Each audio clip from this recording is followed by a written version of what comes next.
Hello, everyone. Are you ready for a few more fun facts? Good. I have a couple of spider fun facts. Okay, the first one is, did you know that spiders are found on every continent of the world except for one continent? Do you think you can take an educated guess and figure out what continent they do not exist on? You are right. Antarctica is correct. The other spider fun fact is there are around 40,000 different species of spider. That actually terrifies me because I'm not a fan of spiders, although I do appreciate the good that they do. Charlotte is right. They do eat those pesky insects.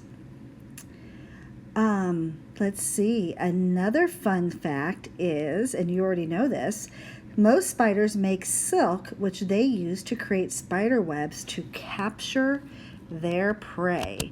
And we already know that from reading Charlotte's Web. She's explained that to us. Okay, we are ready to start chapter 10. Go ahead and get comfy and cozy, and let's get started. Chapter 10, An Explosion. Day after day, the spider waited, head down, for an idea to come to her. Do you remember what she's trying to think about? Trying to figure out how to save Wilbur's life. Hour by hour, she sat motionless, deep in thought. Having promised Wilbur that she would save his life, she was determined to keep her promise. Charlotte was naturally patient.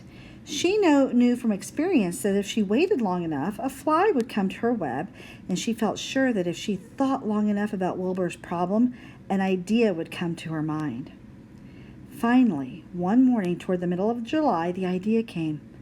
"Why, how perfectly simple," she said to herself. "The way to save Wilbur's life is to play a trick on Zuckerman.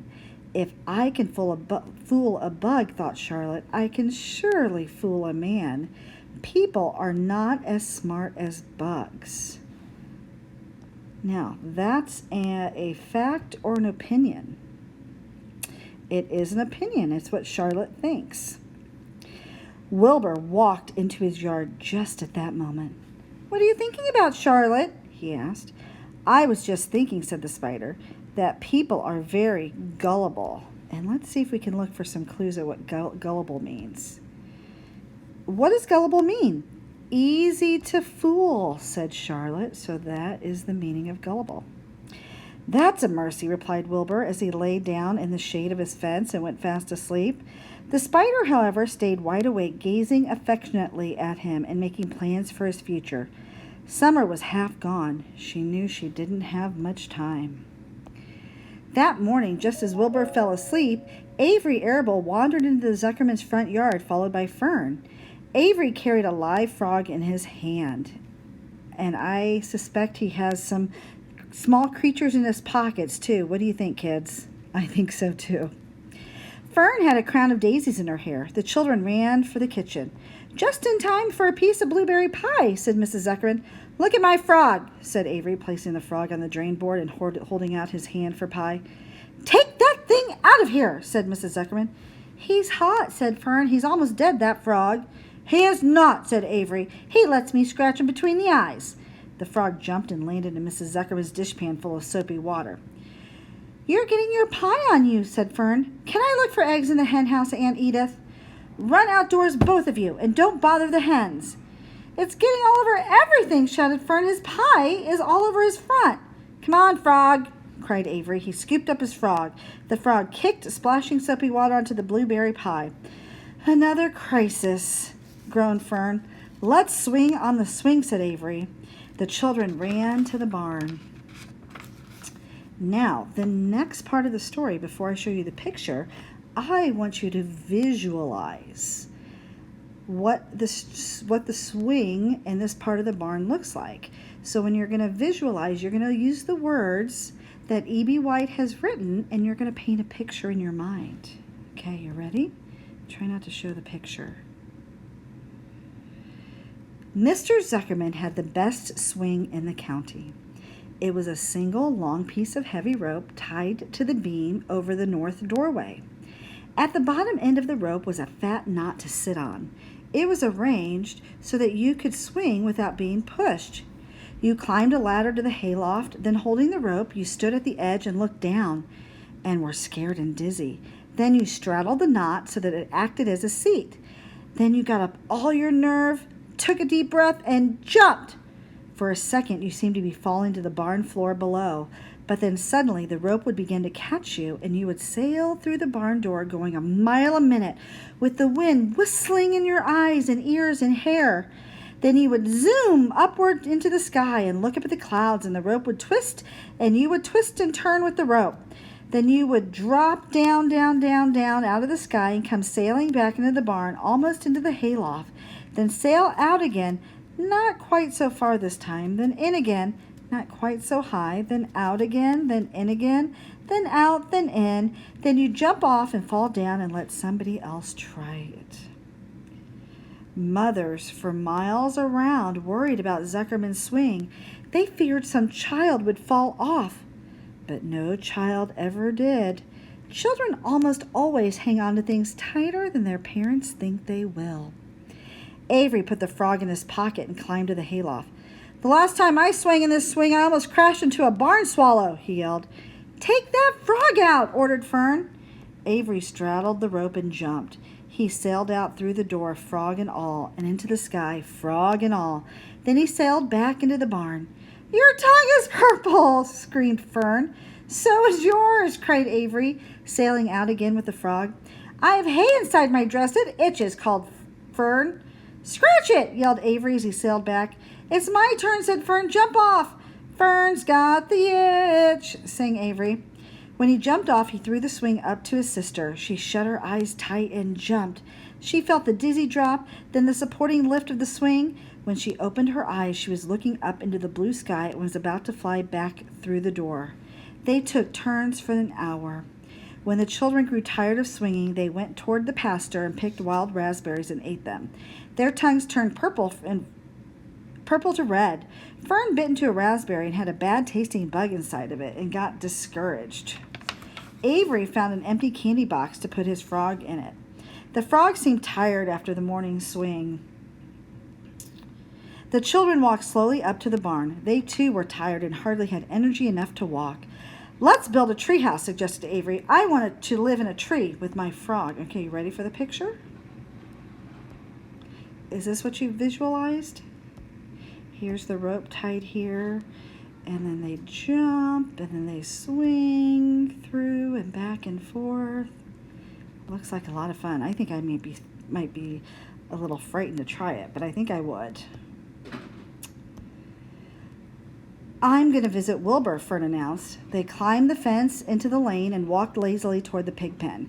Wilbur heard them coming and got up. Fern noticed the spider web, and coming closer, Avery noticed the spider web, and coming closer, he saw Charlotte. "Hey, look at that big spider," he said. "It's tremendous." "Leave it alone," commanded Fern. "You've got a frog. Isn't that enough?" "That's a fine spider, and I'm going to capture it," said Avery. He took the cover off the candy box. Then he picked up a stick. "I'm going to knock that old spider into this box," he said. Wilbur's heart almost stopped when he saw what was going on. This might be the end of Charlotte if the boy succeeded in catching her.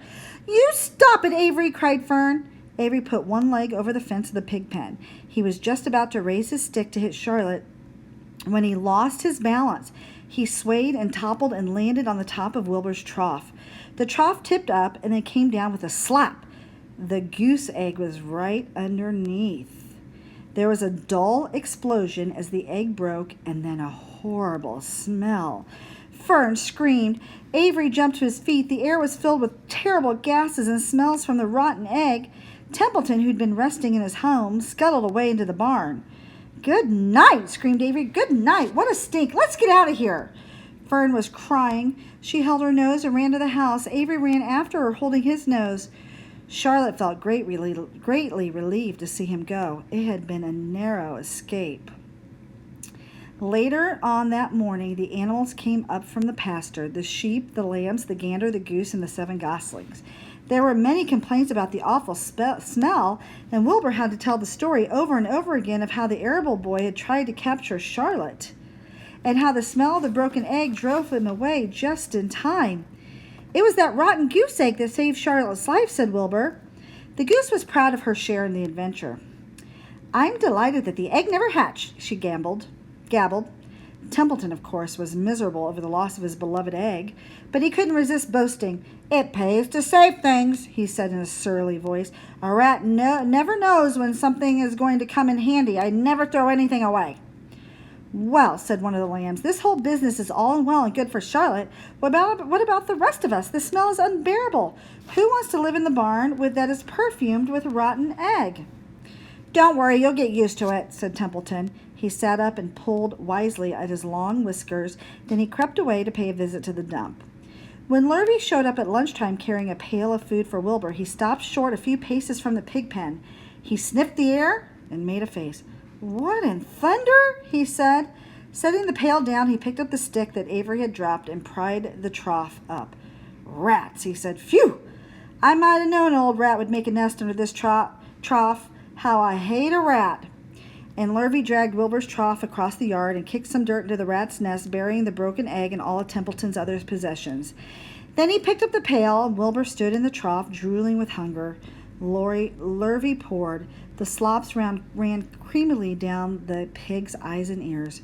Wilbur grunted. He gulped and sucked and sucked and gulped, making swishing and swooshing noises, anxious to get everything at once. And again, we're going to get a little description of slops and what Wilbur's eating.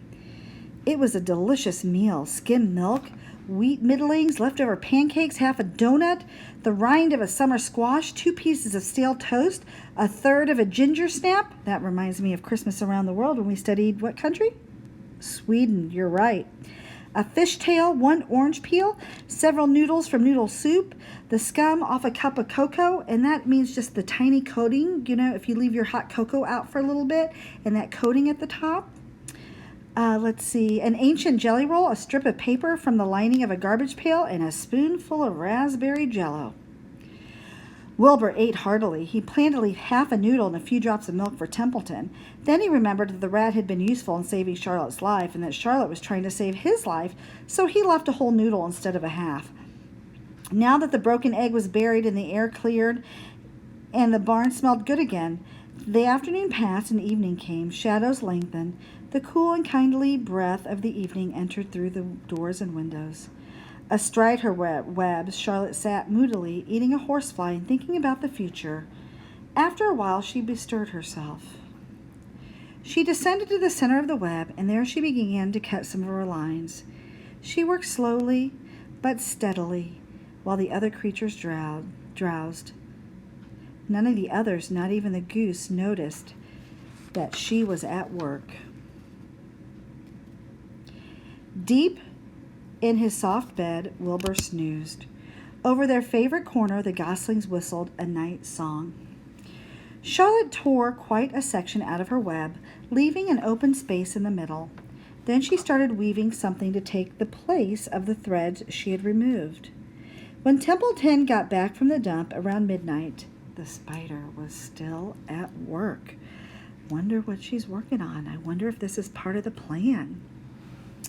Okay, question time.